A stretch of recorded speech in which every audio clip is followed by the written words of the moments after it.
Hello everyone, তো সবাই কেমন আছো? তো ভিডিও দেখে বুঝতে পারছো কোথায় যাচ্ছি। তো এই যে দীঘা, নতুন নিউ দীঘা যাচ্ছি আমরা। তো আমার বাবার বাড়ি, আমি, আমার মেয়ে, আমার হাজব্যান্ড। তো ছুটি ছিল রবিবার 18 জুলাই। তো সেদিনকে ভাবলাম ঘুরে আসি। তো খড়বিড়ের রাস্তায় এতটাই খারাপ হয়ে গেছিলো, এখানে নিচু ওখানে উঁচু, তো সমুদ্র হয়ে গেছে রাস্তাটা পুরোপুরি। এত খারাপ, প্রতি বছরই রাস্তা ছাড়াই হচ্ছে, তবুও রাস্তাটা অতিরিক্ত খারাপ। এমনি হেঁটে যেতে পারবে না, এতটা রাস্তা খারাপ। তো অনেক দিন আমরা যাইনি মায়ের কাছে, তো 1 মাস এখনো হয়নি। তো ঘন ঘন যাই, তো সেই জন্য মায়ের কাছে যাচ্ছি। এই যে চলে এসেছি প্রায়, এই যে আমার বাবার বাড়ির রাস্তা, সেই দূরে দেখা যাচ্ছে ওটা আমার বাবার বাড়ি।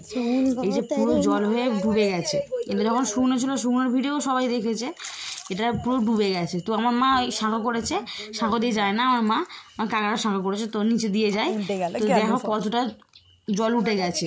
তো রান্নাঘর ডুবো ভাব হয়ে গেছিলো, আর শুকনো হয়ে গেছে, তো আবার ডুবে যাচ্ছে, ডুবার মতন হয়ে গেছে। আমি বলছি আমাদের বাড়িতে এখানে চলে এসো, তো আসবে না, ও জলের মধ্যেখানেই থাকবে। আমার মা, সেই যে আমার হাজব্যান্ড আর আমার মেয়ে দুজনে আসছে।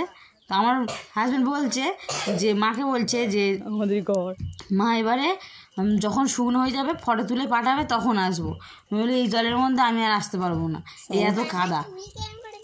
আমরা বিকালবেলায় একটুখানি বৃষ্টিটা থেমেছিল তখন গেছি, আবার রাত্রেবেলায় প্রচণ্ড বৃষ্টি হচ্ছে। তো পুরো ভাদ্র মাসে না কাটতে কাটতে যেমন আবহাওয়া দেখা যাচ্ছে, আমার মায়ের ঘরের দাবায় জল উঠে যাবে। এটা হচ্ছে আমার মার যে পায়খানা বাথরুমের দিকে, ওই পায়খানা বাথরুম আর এই জল।